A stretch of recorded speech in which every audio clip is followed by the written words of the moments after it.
बकरी और मुर्गी। एक दिन एक मुर्गी के पैर में चलते चलते बड़ा सा कांटा चुभ गया। बचाओ बचाओ, कोई मेरी मदद करो, ओह बहुत दर्द हो रहा है। वहीं पास में एक बकरी घास खा रही थी। अरे मैं ये तो मदद कौन मांग रहा है? चलो चल कर देखती हूँ। मैं क्या हुआ तुम्हें? इतनी चिल्ला क्यों रही हो?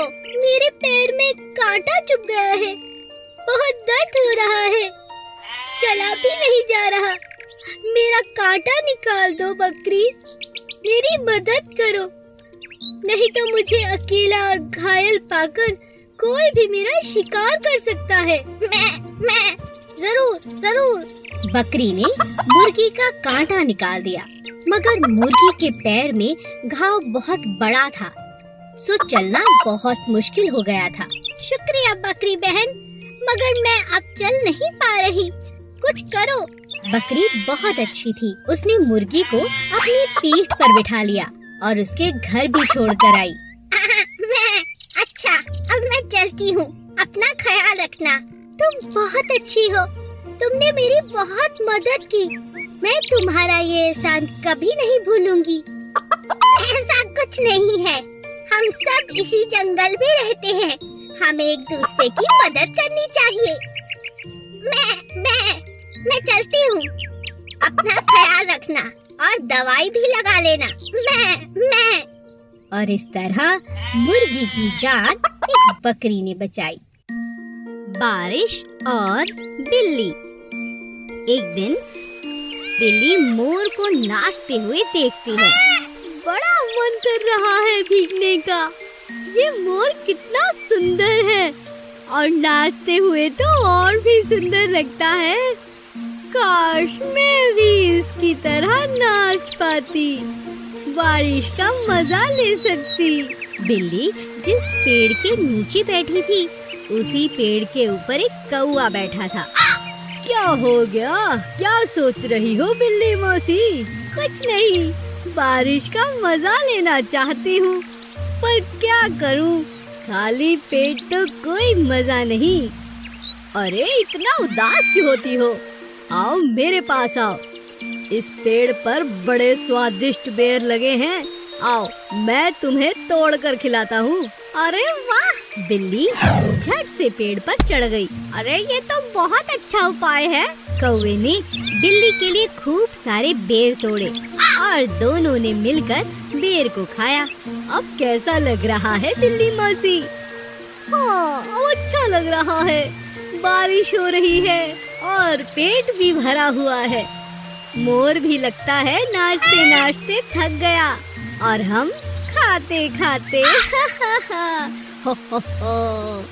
हमें हर चीज में मजा आता है जब हम एक साथ अपनों के साथ रहते हैं।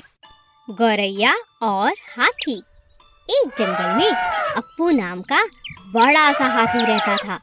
वो बहुत शैतान था और गुस्से वाला भी। एक दिन गुस्से में आकर अप्पू ने जंगल में चलते चलते 4-5 पेड़ तोड़ दिए।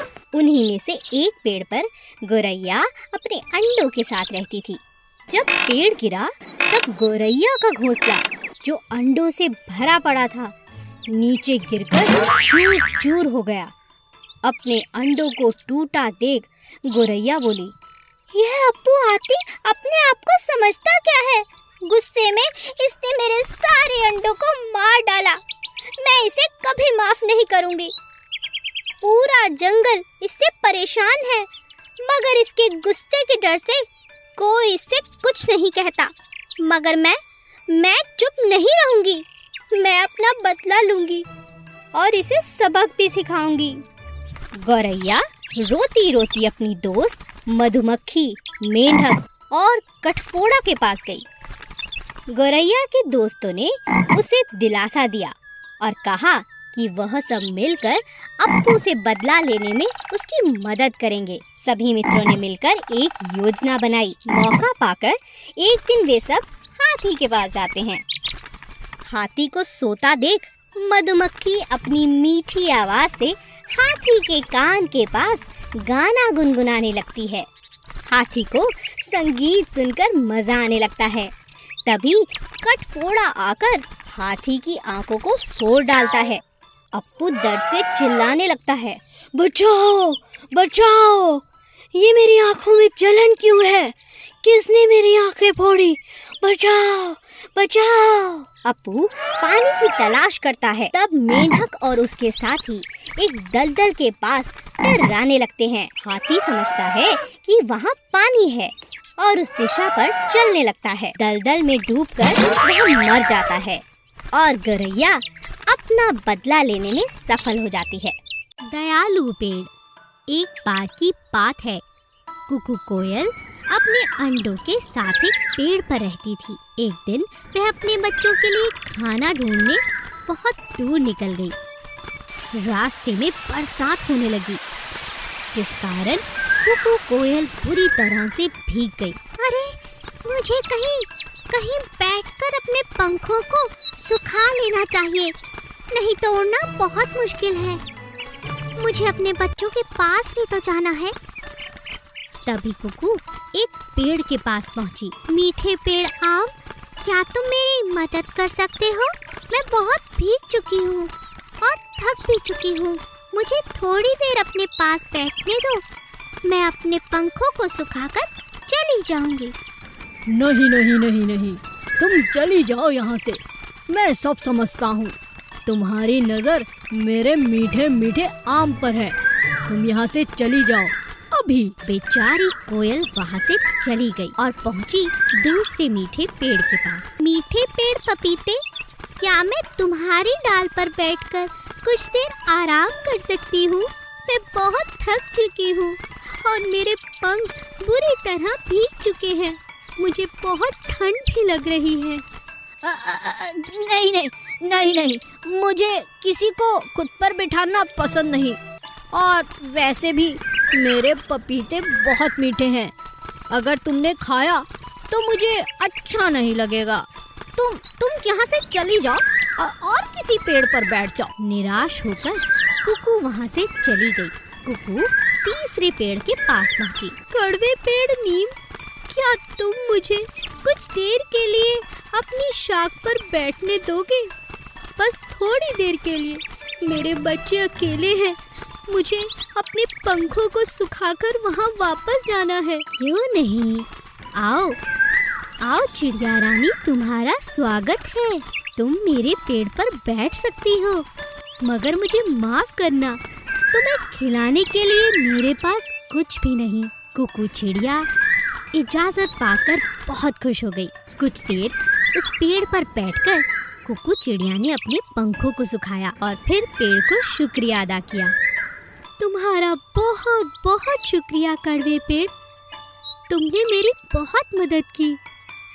आज से मैं तुम्हें कड़वा नहीं, दयालु पेड़ कहूँगी। और इस तरह कुकू चिड़िया ने कड़वे पेड़ को शुक्रिया अदा किया और अपने बच्चों के पास वापस लौट गई। रानी मधुमक्खी। नंदू अमरूद बेचने वाला पूरे गांव में अपने मीठे मीठे अमरूदों के कारण बहुत मशहूर था। उसके सारे अमरूद तुरंत ही बिक जाया करते थे। नंदू के पास अमरूद का एक बहुत बड़ा पेड़ था। उसी पेड़ पर मधुमक्खियों का एक बड़ा सा छत्ता भी था। कैसी हो मधुमक्खी रानी? मैं ठीक हूँ, तुम कैसे हो? बताओ, आज बाजार में तुम्हारा दिन कैसा रहा? बहुत अच्छा। तुम तो जानती हो मेरे अमरूद खाने के लिए लोग कितनी दूर दूर से आते हैं।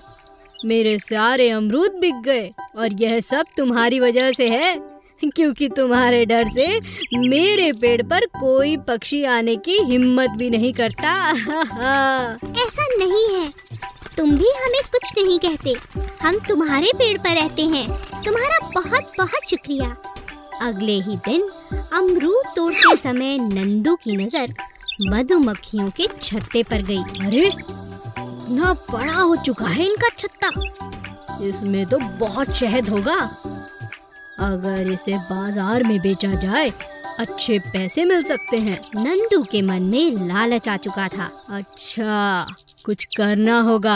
आज रात को जब मधुमक्खियाँ सो रही होंगी तो इन्हें भगाकर पूरा शहद निकाल लूंगा। बेचारी मधुमक्खियाँ इस बात से अनजान थीं। रात के समय नंदू जब हाथ में मशाल लिए पेड़ की तरफ बढ़ा, तभी अचानक रानी मधुमक्खी की आँख खुल गई। अच्छा, तो ये बात है, इसे अभी मजा चखाती हूँ। और रानी मधुमक्खी बिना डरे तुरंत बाकी मधुमक्खियों को उठाने लगी। चलो इसे मजा चखाते हैं। सारी की सारी मधुमक्खियाँ नंदू के पेड़ के पास पहुँचते ही उस पर हमला कर देती हैं। नंदू दर्द से चिल्लाने लगता है। अरे बचाओ, अरे बचाओ, अरे मैं तो यूं ही आ रहा था पेड़ के पास, मुझे छोड़ दो, अरे रानी मक्खी मुझे छोड़ दो। लालच बुरी बला है। भेड़िया और शेर। चालाक भेड़िया अपनी चालाकियों के कारण जंगल में बहुत बदनाम हो चुका था। कोई भी जानवर भेड़िए से बात नहीं करना चाहता था। वो देखो चालाक भेड़िया, चलो यहाँ से। हाँ, चलो यहाँ से। क्या हो गया है सबको? कोई भी मुझसे बात नहीं करना चाहता। इस तरह तो मैं बहुत अकेला पड़ गया हूँ। कुछ भी अच्छा नहीं लग रहा। उदास भेड़िया अपने आप से बातें करता हुआ जा रहा था कि सामने से उसे शेर आता दिखा। क्या हुआ? किससे बातें कर रहे हो? देखते नहीं सामने कौन खड़ा है? राजा जी, आप मुझे माफ करें, मैं कुछ परेशान हूँ, इसीलिए सामने से आप आ रहे हैं, मगर मैंने ध्यान नहीं दिया। परेशान? क्या हुआ? क्या बात है? शेर राजा, हुआ क्या है ये तो मुझे भी नहीं पता। जहाँ भी जाता हूँ मुझे देखकर सभी दोस्त और जंगल के जानवर मुझसे बिना बात किए यहाँ वहाँ चले जाते हैं, मुझे अनदेखा करते हैं। मुझे कुछ अच्छा नहीं लग रहा। मैं बहुत अकेला पड़ गया हूँ। सोचता हूँ ये जंगल ही छोड़ दूँ, किसी और जंगल में जाकर रहूँ। यहाँ मेरा कोई नहीं है। ऐसा कैसे हो सकता है? चलो मेरे साथ, मैं देखता हूँ। तुम आगे आगे चलो, मैं पीछे आता हूँ। भेड़िए को देखते ही जानवर वहाँ से जाने लगे। तभी शेर वहाँ आ गया और बोला, रुको, क्या बात है? तुम सब भेड़ियों को अनदेखा क्यों कर रहे हो?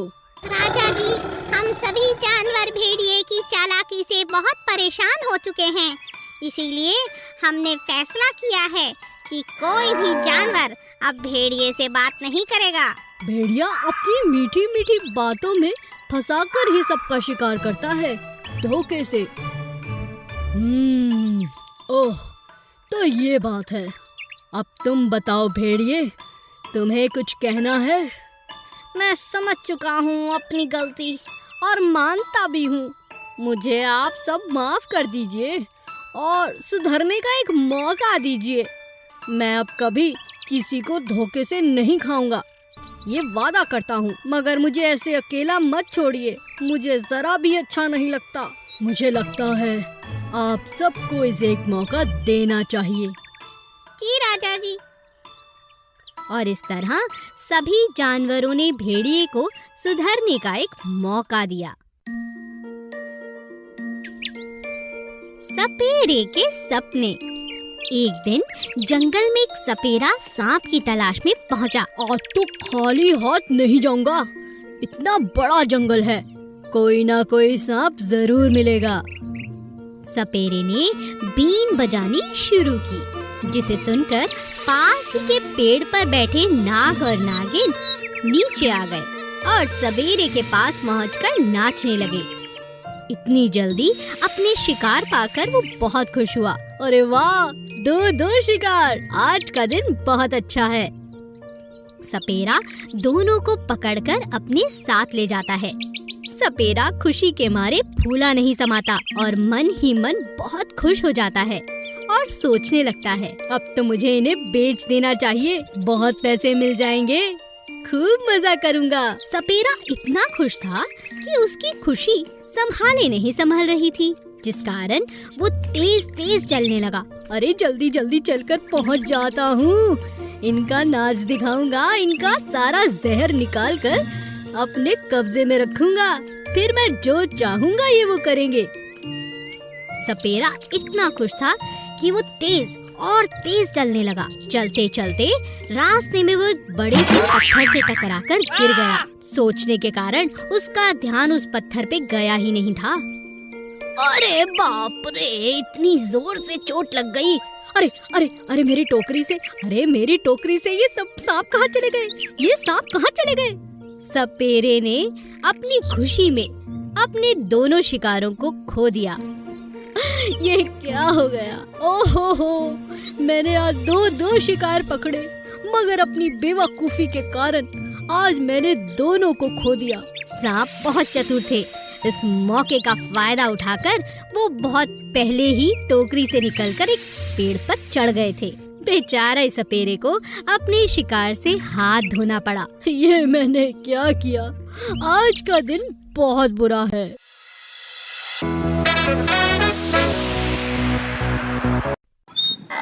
Please subscribe.